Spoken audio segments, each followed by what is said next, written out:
This article concerns the naval and land battles of Balikpapan in 1942. For information on the 1945 landings by Australian forces in the same area, see Second Battle of Balikpapan. The First Battle of Balikpapan took place on 23–24 January 1942, off the major oil-producing town and port of Balikpapan, on Borneo, in the Netherlands East Indies. After capturing the destroyed oil field at Tarakan from the Allies in the Battle of Tarakan, the Japanese force, the Sakaguchi detachment, moved on to Balikpapan with the hope that the oil fields there had not been destroyed. Battle. Land engagement. The Dutch army in Balikpapan numbered approximately 1,100 troops, under the command of KNIL Lieutenant Colonel Cornelis van den Hoogenband. The city itself was protected by coast, anti-aircraft, and field batteries.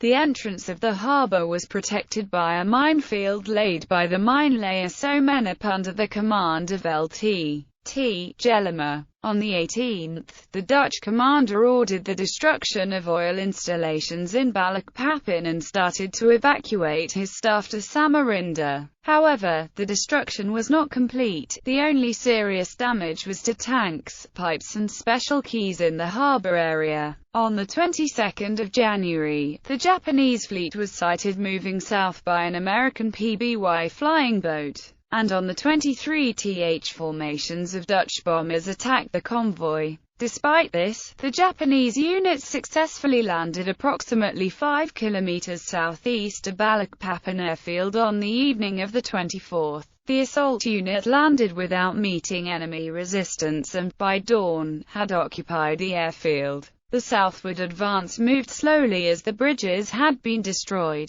and the unit reached the northern outskirts of Balikpapan city on the night of the 25th of January. The Dutch garrison troops had been withdrawn and the Japanese entered the city without a fight. A portion of the Sakaguchi detachment, called the Surprise Attack Unit, proceeded up the river in camouflaged landing craft, evaded detection, and landed just south of the reservoir at 4:30 on the 25th. It proceeded to the village of Bania Baroe, arriving there at 14:40, thus cutting off the Dutch line of retreat. While the unit was advancing along the road to Balikpapan city, it ran into a Dutch military column, commanded by Lieutenant Colonel C. van den Hoogenband, attempting to escape from Balikpapan. After defeating this Dutch column, the surprise attack unit proceeded to Balikpapan city. After Balikpapan was occupied, a new detachment was formed led by Lt. Col.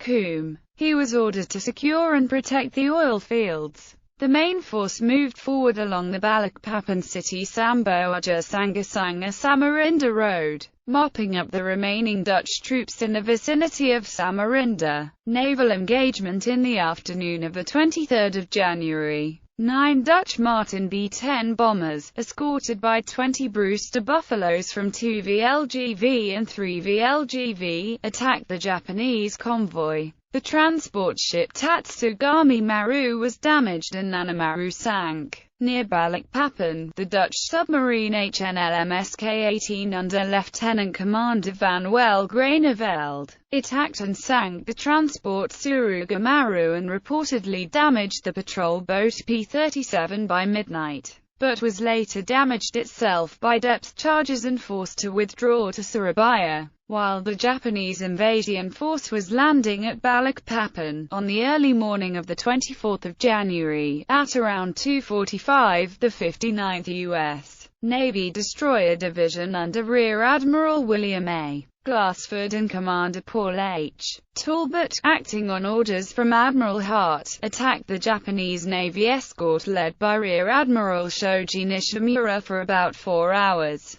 The U.S. destroyer division composed of S. Paul Jones, Parrott, Pope and John D. Ford attacked the 12 transport ships and 3 patrol boats escorting them. The Japanese destroyer escorts were undertaking a search for the Dutch submarine which had been sighted earlier. At least 4 transport ships, Kyoto Maru, Nana Maru, Sumanora Maru and Tatsukami Maru, and patrol boat P-37 were sunk in torpedo attacks. 2 other transports were damaged by gunfire or torpedoes. As the destroyers pulled back, a single shell from one of the armed transports damaged the aft deckhouse of the John D. Ford and wounded 4 men. The battle was the first surface engagement in Southeast Asia that the U.S. Navy had participated in since the Battle of Manila Bay in 1898. The American destroyers expended all of their torpedoes with only a few hits, mostly because the as yet unrealized problems with the marked Chapter 15 torpedo running too deep. Because the landing had taken place around 21:30, the raid was too late to stop the capture of Balikpapan. Aftermath. The attack on Banjarmasin was done by concentrating the land force under Colonel Kyohei Yamamoto with the seaborne force under Captain Yoshibumi Okamoto from the 146th Infantry Regiment. The land force started to move on the 30th of January while the sea force had sailed on the 27th of January. Although the land force had to cross the dense jungle and face tropical heat and rain, they quickly occupied the small towns of Moroeja, Bonkang, Tanjoeng, Amonte, Barabai, Kandangan and Rantau. The sea force moved only at night and launched a surprise attack at Kotabaru on Laut Island. After occupying Martapura airfield on the 10th of February, Banjarmasin was captured without a fight.